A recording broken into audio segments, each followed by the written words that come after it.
நேற்று விஜய் அவர்கள் பேசினது ஒரு பெரிய கான்ட்ரவர்சியை மறுபடியும் கிரியேட் பண்ணியிருக்கு. நீங்கள் அந்த ஒரு விஷயத்தை எப்படி பார்க்குறீங்க? ஒரு பொலிட்டிக்கல் லீடரா அப்படிங்கிறத மறந்து பேசிட்டார்.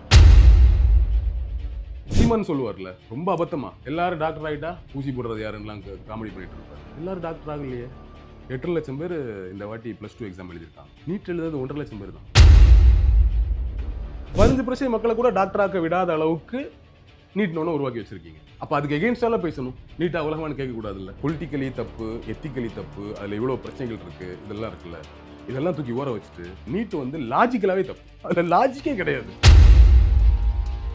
நல்லா படிக்காத 50 பேர் இருக்காங்கல்ல, அந்த 50 பேர் 49 பேர் மோசமாக தான் இருப்பான். ஒருத்தர் மட்டும் ஏதோ சிச்சுவேஷனால நல்லா ஆயிடும். எக்ஸப்ஷனில் பிடிச்சி பேசுறது.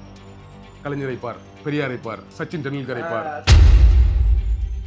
தமிழ் சமூகத்தை ஆர்வமற்ற, ஆசையற்ற சமூகமாக மாற்றுவதற்கான வேலையை தொடர்ந்து செஞ்சுட்டு இருப்பான். நல்லா சம்பாதிக்கிறேன், நல்ல வேலையில் இருக்கிறேன், உண்மையிலே இல்லைடா.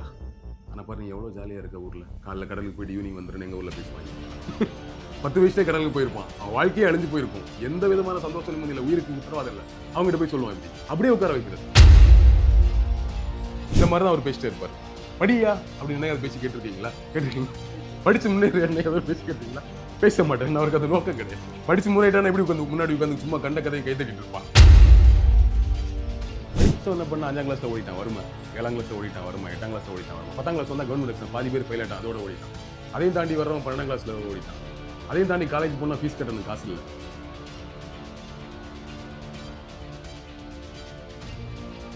ஹே தேர் பீப்புள், நீங்கள் பார்த்துட்டு இருக்கிறது டேக் ஒன் தமிழ். நான் உங்கள் விஜய் பிரணேஷ். இன்னைக்கு என் கூட விஷன் அவர்கள் தான் இருக்காங்க. அவர்கிட்ட நிறைய விஷயங்கள் பேச போகிறோம். வாங்க பேசலாம். வணக்கம் சார். வணக்கம். அண்ட் ரொம்ப எக்ஸைட்டிங்காக இருக்கிற விஷயம் எல்லாரும் இப்போ கேட்டுட்டு இருக்காங்க. Maybe Rajini sir and Kamal sir இணைஞ்சு ஒரு பண்ணுவாங்களா அப்படின்னு. அண்ட் கமல் சாருமே அதுக்கு பதில் சொல்லிதார். ஆக்சுவலி அப்படி ஒரு காம்போ நடந்தா எப்படி இருக்கும்னு நினைக்கிறீங்க? நல்லா இருக்கும், அற்புதமாக இருக்கும். முன்னாடியே சொல்லுவாங்க, நம்ம நியூஸில் காசிப்பாக கேள்விப்பட்டிருக்கோம். ரஜினி சார் தன்னோட கெரியர் முடியும் போது கமல் சார் கூட ஆரம்பிச்சார். ஃபர்ஸ்ட் படம் அபூர்வ ராகங்கள். தன்னுடைய கடைசி படமும் கமல் சார் கூட பண்ணிட்டு கெரியரை முடிக்கலாங்கிற ஒரு ஐடியாவில் இருக்காங்க மாதிரி முன்னாடி செய்திகள் வரும் நிறைய. அவர் என்ன ஒரு 20 வருஷமா ஒரு படத்தை நடிக்க லாஸ்ட் படம் சொல்லிட்டே இருப்பாங்க. அவர் நடிச்சுட்டே இருக்காரு தொடர்ந்து. அவர் நிப்பாட்டுற மாதிரி ஐடியாலாம் இல்லை. ஆனாலும் அவர் வந்து பாபா டைமில் மட்டும்தான் அவர் சொன்னார், நான் என்னோட லாஸ்ட் படம்னு சொன்னார். ஆமாம், அதுக்கப்புறம் அது மாற்றிக்கிட்டார் தவிர மற்றபடி அதுக்கப்புறம் அவர் சொல்லலை. ஆனாலும் அவர் படத்தை நிப்பாட்ட போறாருங்கிற ஒரு டாக் இருந்துகிட்டே இருக்கும்போது இந்த சைமல்டேனியஸாக இந்த டாக்கும் வந்துட்டு இருக்கும். நான் சொன்ன டாக்கும் சொல்லிட்டே இருப்பாங்க. அது கெரியர் முடியும் போது கடைசி படமாக தான் இருக்கணுங்கிற அவசியம் இல்லை. இந்த பீரியடில் இன்னைக்கு அவங்க 2 பேர் இருக்கக்கூடிய இந்த 70s ஏஜில் நம்ம வெரி யங் ஆக்டர்ஸாக தான் அவங்கள நம்ம சேர்ந்து பார்த்துருக்குறோம் ஸ்க்ரீனில். இல்லை, ரொம்ப சின்ன பசங்க, அவங்களுக்குலாம் ரொம்ப வயசு கம்மி. அப்போ 30க்கு கீழே 25 வயசுல ரொம்ப கம்மியான வயசு அப்போல்லாம். ஆனால் அப்போவே அவங்க அவ்வளோ மெச்சூராக இருக்காங்கிறது ஆச்சரியமா இருக்கு. ரொம்ப வயசு கம்மி. கமல் சாருக்கு இன்னும் கம்மி இல்லை, இவரோட 3 வயசு கம்மியாக இருக்குங்கிறதுனால இன்னைக்கு ஒரு மெச்சூர்டா 2 பேருக்குமே தாடி சால்ட் அண்ட் பெப்பர் லுக்கில் இருக்கிறாங்க இல்லை. ஸோ இவர் லோகேஷ் சொல்லியிருந்ததா படித்தேன், நான் பார்க்கல வீடியோவா. ஒரு ரெண்டு கேங்ஸ்டர்ஸ். நீங்க யோசிச்சு பாருங்க. யோசிச்சு பார்த்துருக்கேன். எல்லாம் ஒன்று அமைஞ்சா அது எப்படி இருக்குன்னு நீங்க யோசிச்சு பாருங்க. யோசிக்கிறதே பிரமிப்பா இருக்கு. கமல் சார் ஆக்சுவலி ரெடி தான் நினைக்கிறேன். அவர் ரெடி தான். இப்போ கூட அதானே சொல்லியிருந்தாரு, நான் ரெடி தான். அவங்க ஓகே, நேர் விருப்பம், நானும் நேரில் ஒருத்தர் தான் அப்படின்ட்டார் அவர். ரஜினி சாரும் முடிவு எடுத்துட்டாருன்னா ஒன்று நடக்கும். பட் அப்படி ஒன்று வேணும். மார்க்கெட்டுங்கிறத தாண்டி சினிமா ஆடியன்ஸாக தட் வில் பி எக்ஸைட்டிங்கிறது. ஆமாம். வியாபாரம் எல்லாத்தையும் தாண்டி சினிமா ஆடியன்ஸுக்கு என்ன மாதிரியான ஒரு ட்ரீட் பாருங்க இல்லை. ஸோ வந்தால் அற்புதமாக இருக்கும், காண காத்திருப்போம். விஜய் அவர்கள் பேசினது ஒரு பெரிய கான்ட்ரவர்சியை மறுபடியும் கிரியேட் பண்ணியிருக்கு. அவர் வந்து அந்த நீட்டை பற்றின ஒரு கருத்தை சொன்னது. நீங்கள் அந்த ஒரு விஷயத்தை எப்படி பார்க்குறீங்க? ஒரு பொலிட்டிக்கல் லீடரா அப்படிங்கிறத மறந்து பேசிட்டார். அவர் ரொம்ப காமனாக இந்த நீட்னா என்ன, அதனால இருக்கக்கூடிய பிரச்சனைகள் என்ன அப்படிங்கிறத அனலைஸ் பண்ணி பேசாமல் காமனாக பீப்புள் சொல்லுவாங்கல்ல, எதுக்குப்பா நீட் மட்டும்தானே இருக்கா, எவ்வளோ படிப்பு இருக்குது, படிச்சிடலாமே அப்படிங்கிறது ஒரு காமன் மேனோட டாக். ஏன்னா அவங்களுக்கு அது தெரியாது. இங்கே நீட் ஏன் கொண்டு வரப்பட்டதுன்னு தெரியாது. நீட் வந்ததுனால எவ்வளோ பிரச்சனைங்கிறது தெரியாது. நீட் வந்ததுனால நம்ம ஸ்டூடெண்ட்ஸ் படிக்க முடியலைங்கிற விஷயத்தை தாண்டி இங்கே இருக்கக்கூடிய மருத்துவ கட்டமைப்பு இருக்குல்ல, அதுக்குள்ளே எவ்வளோ பெரிய ப்ராப்ளம்ஸை கிரியேட் பண்ணுது. வெளியூரில் தான் டாக்டர்ஸ் இங்கே வந்து படித்தா இங்கே இருக்கக்கூடிய நம்ம ஆரம்ப சுகாதார மையங்கள்லேருந்து நம்ம ஒன்று இங்கே கிரியேட் பண்ணி வச்சுருக்கிறோம். நம்ம இங்கே படிக்கக்கூடிய டாக்டர்ஸ் அங்கே போய் ஒர்க் பண்ணுறாங்கிற ஒரு செட்டப்பை கிரியேட் பண்ணி வச்சுருக்கோம். ஸோ அது எல்லாமே அடி வாங்குதுங்கிற இந்த ஓவரால் பிரச்சனை ஒன்று இருக்குது. ஒரு பொலிட்டிக்கல் லீடர் இதெல்லாத்தையும் வச்சு தான் பேசணும், ஓகேவா? ஸோ அவர் அப்படி பேசாமல் அந்த கூட்டத்தில் இருக்க ஒரு பேரண்ட் மாதிரி பேசிட்டு தான் எனக்கு தோணுச்சு. நீட் மட்டும்தான் உலகமா அப்படின்னு பேசுறாரு. பட் இன்னொரு கேள்வி நான் என்ன கேட்குறேன், எல்லாரும் இது சீமான் சொல்லுவார்ல, ரொம்ப அபத்தமா எல்லாரும் டாக்டர் ஆகிட்டா ஊசி போடுறது யாருன்னெலாம் காமெடி பண்ணிட்டு இருப்பாரு. எல்லாரும் டாக்டர் ஆகலையே. 8.5 லட்சம் பேர் இந்த வாட்டி +2 எக்ஸாம் எழுதியிருக்காங்க. நீட் எழுதுறது 1.5 லட்சம் பேர் தான். இந்த 1.5 லட்சம் பேர்ல 2வது வாட்டி எழுதுறவங்க 3வது வாட்டி எழுதுறவங்க இருப்பாங்க. ஸோ அப்போ எப்படி பார்த்தாலும் ஒரு 1.25 லட்சம் பேர் தான். 15% வச்சுக்கோங்க. 100 பேர்ல 15 பேர் டாக்டர் ஆகணும்னு ஆசைப்படக்கூடாதா? ஆசைப்படுறவங்க தான். இல்ல டாக்டர் ஆகுது எத்தனை பேர்? அதுலயும் பாதி தானே? இல்ல பாதி கூட வராது. அப்போ இதில் எங்கே எல்லாருமே டாக்டர் ஆகிட்டா யார் ஊசி போடுற கதையெல்லாம் எதுக்கு பேசிட்டு இருக்கீங்க? ஏன் நீட் மட்டும்தான் உலகம் தான் பேசிட்டு இருக்கீங்க? அப்படி யாரும் நினைக்கல சார். எங்கள் வீட்டில் 100 பிள்ளை இருக்குது சார். எங்கள் ஊரில் 100 பிள்ளைங்களில் 15 பிள்ளைங்க தான் சார் டாக்டராக நினைக்குது. மீதி 85 பிள்ளைங்க வேற வேற ஸ்டடீஸ் தான் போகுது. 15 பிள்ளைங்க டாக்டராக நினைக்குது. அது பொறுக்கலையா சார் உங்களுக்கு? ஒரு இமேஜ் கிரியேட் பண்ணுறது. எல்லாரும் டாக்டராக நினைக்கிறாங்க. டாக்டர் மட்டும் தான் படிப்பேன். எல்லா டாக்டராக நினைக்கலங்கிற நான். எல்லாரும் டாக்டராக நினைக்கலங்கிற யதார்த்தத்தை முதல்ல புரிஞ்சுக்கோங்க. எல்லாரும் டாக்டராக நினைக்கல. 100ல 15 பேர் தான் நினைக்கிறான். அப்போ அந்த 100ல 15 பேருக்கு டாக்டராக நினைக்கிறதுக்கு உரிமை இல்லையா? கரெக்ட் தான். 100 பேர் பசங்க. 100 பசங்கள்ல 15 பேர் டாக்டரான கனவு இருக்காதா? 85 பேர் வேற வேற கனவு இருக்குல்ல. 15 பேர் டாக்டரா கனவு இருக்கும். 15 பேர் இன்ஜினியராக கனவு இருக்கும். 15 பேர் அவரை மாதிரி நடிகராக கூட கனவு இருக்கும். இல்ல 15 பேருக்கு மீடியாவில் வரணும் கனவு இருக்கும். அப்படிதானே இருக்கும் கனவு. அப்போ எல்லா கனவு மாதிரி தான் அந்த கனவு இருக்கு. அதுவும் மிக குறைவான 15% தான். அப்போ அதை வச்சுட்டு அந்த 15% மக்களை கூட டாக்டராக்க விடாத அளவுக்கு நீட் ஒன்று உருவாக்கி வச்சிருக்கீங்க. அப்போ அதுக்கு எகெயின்ஸ்டால பேசணும். நீட்டா உலகமானு கேட்கக்கூடாதுல்ல. நீட் அப்படிங்கிற விஷயத்த அது பொலிட்டிக்கலி தப்பு, எத்திக்கலி தப்பு, அதில் இவ்வளோ பிரச்சனைகள் இருக்கு, இதெல்லாம் இருக்குல்ல, இதெல்லாம் தூக்கி ஓர வச்சுட்டு நீட் வந்து லாஜிக்கலாகவே தப்பு. அதில் லாஜிக்கே கிடையாது. நீட் எதுக்கு சொல்கிறாங்க? தரமான மருத்துவர்களை உருவாக்குறோன்ட்டு. ஓகே, 720 மார்க்கா? 137 மார்க் எடுத்தாலே பாஸ். இப்போ என் வீட்டு புள்ள 550 மார்க் 600 மார்க் எடுத்துருது. ஆனாலும் நீங்கள் ஓவரால் ஆல் இண்டியாவில் கணக்கு போட்டு இடம் கிடைக்கலன்றீங்க. கவர்மெண்ட் காலேஜில் இடம் இல்லைன்றீங்க. ஓகேவா? இப்போ என்னால் கவர்மெண்ட் காலேஜ் இல்லாமல் ப்ரைவேட் காலேஜ் படிக்கவே காசு இல்லை. எத்தனை 550 மார்க் எடுத்த குழந்தையா? ஆனால் 150 மார்க் எடுத்த ஒருத்தன் பாஸ் ஆகிட்டு அவன் 25 லட்ச ரூபா 50 லட்ச ரூபா கொடுத்து ப்ரைவேட் காலேஜ் போய் படிக்க போயிடறான். இப்போ தர எங்கே போகும்? அப்போ லாஜிக்காவே தப்பு இல்லை இது. நீங்கள் என்ன சொன்னீங்களோ அங்கேயே அடி வாங்குது. இவங்க என்ட்ரன்ஸ் எக்ஸாம் தூக்கிட்டாங்க. அப்படியே வந்து காலேஜில் எல்லாரையும் சேர்த்துக்கிறாங்க. காசு இருக்கிறவரெல்லாம் காசு கொடுத்து படிக்கிறான். டாக்டர் ஆகிட்டான். தர இல்லாத டாக்டர் உருவாகிறான்னு சொல்கிறாங்க. ஓகேவா? இதில் யார் உருவாகிறா? இதுலேயே அதான் நடந்துட்டு இருக்கு. எவ்வளோ ஃபோர்ஜரி நடக்குது நார்த் இந்தியாவில் நீட்டில். எவ்வளோ ஃபோர்ஜரி வருஷம் கேள்விப்படுறோம்ல. இல்லை அப்போ என்ன லாஜிக்காவே தப்பு இது. நீட்டுங்கிறது லாஜிக்கலி இட்ஸ் ராங். அப்போ இந்த புரிதல் ஒரு அரசியல் லீடருக்கு வேணும்ல. அப்போது அது எவ்வளோ தப்பானதுங்கிறத பேசணும். அதை பேசாமல் கல்வி மட்டும் கிடையாது, கல்வியை தாண்டி இந்த உலகம் இருக்குது. நோ, அந்த ஸ்பீச்சே தப்பு. கல்வி தான் எவ்வளோ அப்படி தான் முன்னேறி இருக்கிறோம். கல்வியை தாண்டி இங்கே உலகம்னா கல்வி தான் என்ன உலகம் இருக்குது? விஜய்க்கு மட்டும் தான் உலகம் இருந்துச்சு இல்லை? எக்ஸப்ஷனலாக நடக்கும். நம்ம கிளாஸில் 100 பேர் இருப்பான். 50 பேர் நல்லா படித்தான்னு வச்சுக்கோங்களேன். நல்லா படித்தவங்க நல்லா தான் இருப்பான். நல்லா படித்ததில் எவனாவது ஒருத்தன் சிச்சுவேஷனால நல்லா இல்லாமல் இருப்பான். நல்லா படிக்காத 50 பேர் இருக்கான்ல, அந்த 50 பேர் 49 பேர் மோசமாக தான் இருப்பான். ஒருத்தன் மட்டும் ஏதோ சிச்சுவேஷனால நல்லா ஆகிடுவான். கடின உழைப்பாலேயோ வாய்ப்பாலேயோ முன்னேறிடும். எக்ஸப்ஷனில் பிடிச்சி பேசுறது. கலைஞரை பார், பெரியாரை பார், சச்சின் டெண்டுல்கரை பார். படிப்பு மட்டும் வாழ்க்கையிலாம் படிப்பு தான் வாழ்க்கை. திரும்ப திரும்ப இதை ஏதோ ஒரு வகையில் வேற வேற வடிவங்களில் வந்து வந்து வந்து படிப்பு மட்டும் வாழ்க்கை இல்லைப்பா. அப்படிலாம் ஒன்றும் கிடையாதுப்பா. ஊரில் போய் என்னதான் படிச்சு நீ டாக்டராக இருந்தாலும் ஊரில் போய் அந்த கிராமத்து கட்டிலில் படுத்துட்டு வானத்தை பார்க்குற சுகம் இருக்குமான்னு கேட்பாப்புல. ரங்கராஜ் பாண்டே சொல்லுவார், நீ டாக்டராக இருந்தால் கூட கிடையாதுயா, பொட்டி கடை வச்சா நீ தான் அதுக்கு முதலாளி அப்படிம்பாரு. அப்போ ஊரில் பொட்டி கடை வச்சுருக்க வேண்டியதா? நீங்கள்லாம் ஏன் இங்கே வந்தீங்க? நீங்கள்லாம் இங்கே வந்துடுவீங்க, நாங்கள் மட்டும் ஊரில் பொட்டி கடை வச்சுட்டு இருக்கணுமா? ஒருத்தர் நல்லா எழுதியிருந்தார். ஆக்சுவலி ஃபேஸ்புக்கில் நேற்று படித்தேன். தேரடின்னு நினைக்கிறேன், இந்திரகுமார் தேரடி. அவர் ஒரு அழகான வார்த்தை சொல்லியிருந்தார். தமிழ் சமூகத்தை ஆர்வமற்ற ஆசையற்ற சமூகமாக மாற்றுவதற்கான வேலையை தொடர்ந்து செஞ்சுட்டே இருப்பாங்க. ஒன்றும் கிடையாது, அதெல்லாம் நிம்மதி இல்லைடா. பணம் சம்பாதிச்சு என்ன, நல்லா சம்பாதிக்கிறேன், நல்ல வேலையில் இருக்கிறேன், நிம்மதி இல்லைடா. ஆனால் பாரு நீ எவ்வளோ ஜாலியாக இருக்க ஊரில். காலைல கடலுக்கு போயிட்டு ஈவினிங் வந்துடுன்னு எங்கள் ஊரில் பேசுவாங்க. அவன் கடலுக்கு போகிற வாழ்க்கை, அவன் 10 வயசுலேயே கடலுக்கு போயிருப்பான். அவன் வாழ்க்கையே அழிஞ்சு போயிருக்கும். எந்த விதமான சந்தோஷம் நிம்மதி இல்லை, உயிருக்கு உத்தரவாதம் இல்லை. அவங்ககிட்ட போய் சொல்லுவான் இப்படி. அப்படியே உட்கார வைக்கிறது.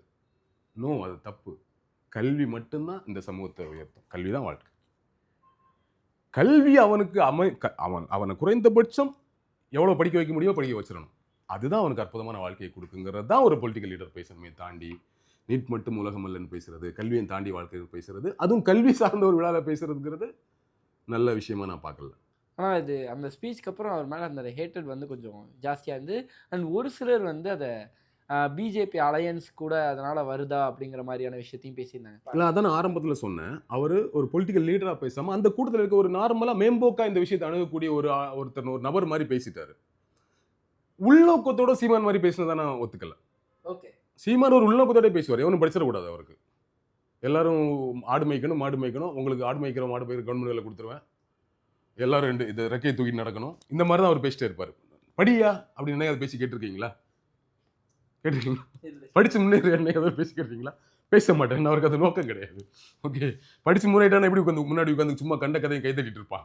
அதனால அதை அவர் பேச மாட்டார். பட் விஜய் அப்படி கிடையாது. தொடர்ந்து படிப்புக்காக சில கான்ட்ரிபியூஷன் பண்றாரு, மக்களை சந்திக்கிறார், மாணவர்களை சந்திக்கிறாரும் போது அந்த மாதிரி தப்பான உள்நோக்கத்தோட விஜய் பேசல. ஸோ அது அந்த வார்த்தை புரிதல் இல்லாத வார்த்தையாகவும் ஒரு மேம்போக்கான ஒரு நபராகவும் பேசிட்டா தான் நான் பார்க்குறேன். உடனே அவரை நான் பிஜேபியோட சீமான் மாதிரி நான் கம்பேர் பண்ண விரும்பல. ஒரு சீமானையும் நிர்மலா சீதாராமனையும் விஜயும் வச்சு ஒரு வீடியோ போயிட்டே இருக்கு.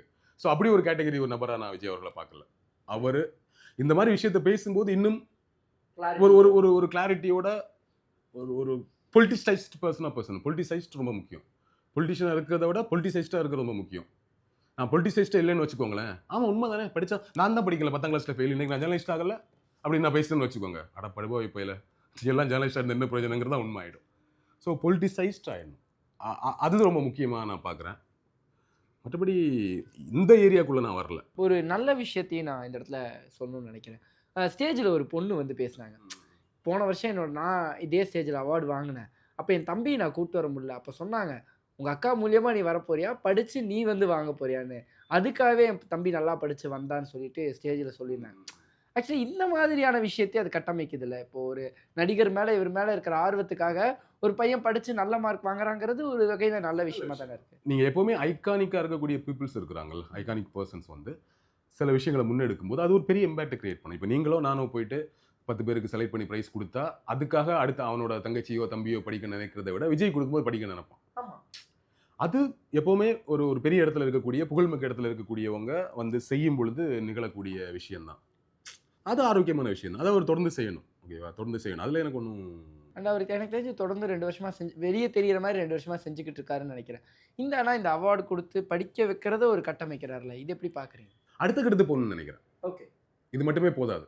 இப்போ சூர்யா ஒன்று பண்ணிட்டு இருக்காருல்ல, அந்த அந்த மாதிரி நேரடியாக இவர் நிறைய மாணவர்களை படிக்க வைக்கக்கூடிய இடத்துக்கு நகரம்னு நினைக்கிறேன்.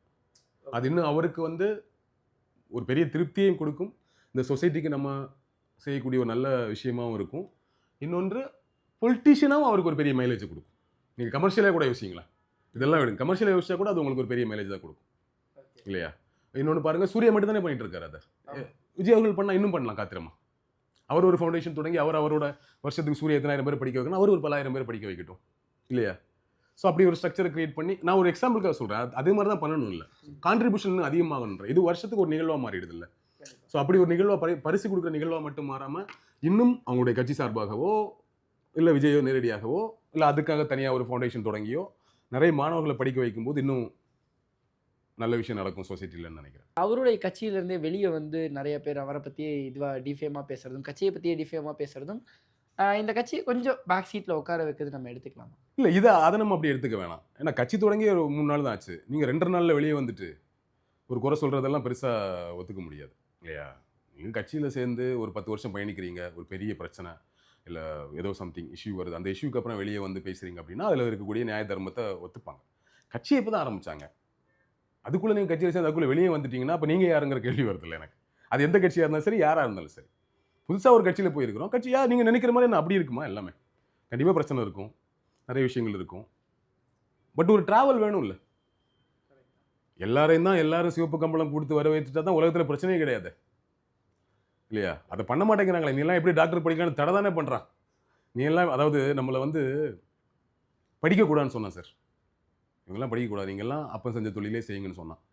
என்னென்னவோ விஷயங்கள் பண்ணி போராட்டங்கள் நடந்து பிரச்சனைகள் பண்ணி அதிகாரங்கள் வந்ததுக்கு பிறகு பெரியாரும் காமராஜர்லாம் சேர்ந்து அதை ஆரம்பித்து வச்சாங்க இல்லையா? படிக்க வச்சாங்க, பள்ளிக்கூடம் கட்டினாங்க, படிக்க வச்சாங்க. என்னடா பள்ளிக்கூடத்துக்கு போயிட்டானுங்க, இவங்களை என்ன பண்ணுறலான்ட்டு குலக்கல்வியெல்லாம் கொண்டு வந்தாங்க. அதெல்லாம் முறியடிச்சு எப்படியோ படிக்க ஆரம்பிச்சிட்டோம். படிச்சுட்டு என்ன பண்ண 5ஆம் கிளாஸில் ஓடிட்டான் வறுமை, 7ஆம் கிளாஸில் ஓடிட்டான் வறுமை, 8ஆம் கிளாஸில் ஓடிட்டான் வறுமை, 10ஆம் கிளாஸ் வந்தால் கவர்மெண்ட் எக்ஸாம் பாதி பேர் ஃபெயில் ஆகிட்டான், அதோட ஓடிட்டான். அதையும் தாண்டி வர்றவன் 12ஆம் கிளாஸில் ஓடிட்டான். அதையும் தாண்டி காலேஜ் போனால் ஃபீஸ் கட்டணும், காசு இல்லை. இப்படி எல்லாம் பிரச்சனைகளை தாண்டி இருக்கும்போது காமராஜருக்கு பிறகு வந்த கலைஞர் ஆகட்டும், ஜெயலலிதா ஆகட்டும், எம்ஜிஆர் ஆகட்டும், இவன் எடப்பாடி அவர்கள் 7.5% இடஒதுக்கீடு கொண்டு வந்தார்ல நீட்டுக்கு. அது வரைக்குமே கல்விங்கிற விஷயத்துல எல்லாரும் 2 பேரும் சேர்ந்து தான் இருப்பாங்க. அவங்களுக்குள்ள 1000 முரண் இருக்கு, 1000 பிரச்சனை இருக்கு, 1000 வேறுபாடுகள் இருக்கு. ஆனா கல்விங்க பாருங்க விட்டு கொடுக்கவே மாட்டாங்க. ஸ்டெடியா தான் இருப்பாங்க. ஆளாளுக்கு எக்ஸ்ட்ரா தான் கொடுப்பாங்க. அவங்களோட அப்படி கொண்டு வந்த சமூகத்தை இன்னைக்கு படிக்க விடாம பண்றான் ஒருத்தன். நீங்க அதுக்கு முட்டு கொடுக்குற மாதிரி இல்ல அதற்கு பிளஸ் ஆகுற மாதிரி பேசுறது ஒண்ணு இருக்குல்ல. ஸோ அது வருத்தத்துக்குரிய ஒரு விஷயமா நான் பார்க்குறேன். இவ்வளவு கல்வி எவ்வளவு முக்கியங்கிறது மற்ற எல்லா ஸ்டேட்டை விட நமக்கு தான் புரியணும்.